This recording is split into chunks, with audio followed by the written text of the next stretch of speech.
আজ আমি তোমাদের দোকানের মতো নরম তুলতুলে রসালো ছানার জিলিপির রেসিপি বানিয়ে দেখাবো।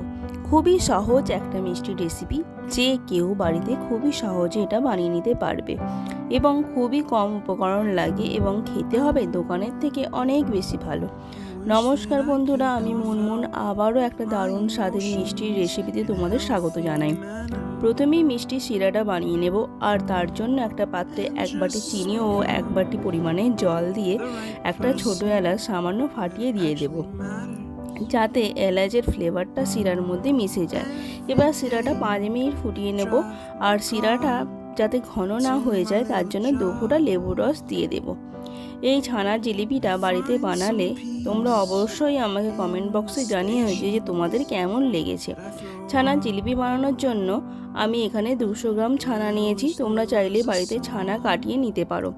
আমি এখানে 200 গ্রাম ছানার জন্য 2 চামচ পরিমাণে ময়দা ও সামান্য বেকিং সোডা নিয়েছি।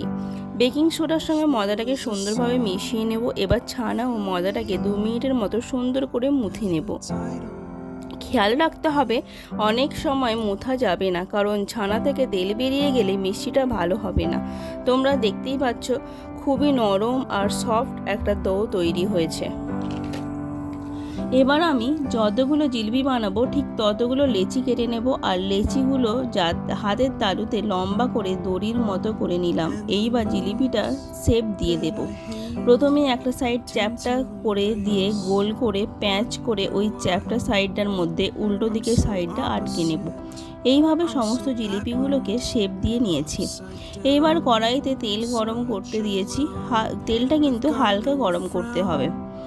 একে একে এবার জিলিপিগুলো ছেড়ে দেব। আগে উল্টানো যাবে না, কারণ তেলের মধ্যে জিলিপিগুলো যখন ভেসে উঠবে তবেই উল্টাবো, নইলে কিন্তু জিলিপিটা ভেঙে যাবে। এবার জিলিপিগুলোকে উল্টে পাল্টে লাল লাল করে ভেজে নেব। এবার তেল থেকে তুলে শিরার মধ্যে ডুবিয়ে দেব ও ঢাকা দিয়ে 10 মিনিটের জন্য ঠান্ডা করে নেব। 10 মিনিট পর জিলিপিগুলো শিরার মধ্য থেকে তুলে নিয়ে প্লেটে রেখে দেব ও পরিবেশন করে দেব। আমার এই ছানার জিলিপি রেসিপিটা তোমাদের ভালো লাগলে তোমরা যদি ফেসবুক ও ইনস্টাগ্রাম থেকে দেখো তাহলে অবশ্যই পেজটাকে ফলো করে দিও, আর যদি ইউটিউব থেকে দেখো তাহলে চ্যানেলটাকে সাবস্ক্রাইব করে পাশে থাকা বেল আইকনটা প্রেস করে দেওয়ার অনুরোধ রইল, যাতে নতুন নতুন রেসিপির আপডেট পেতে পারো। মিষ্টি রেসিপিটা আজ এখানেই শেষ করছি। তোমরা সকলে ভালো থাকবে, সুস্থ থাকবে। আবারও দেখা হবে অন্য কোনো রেসিপি নিয়ে।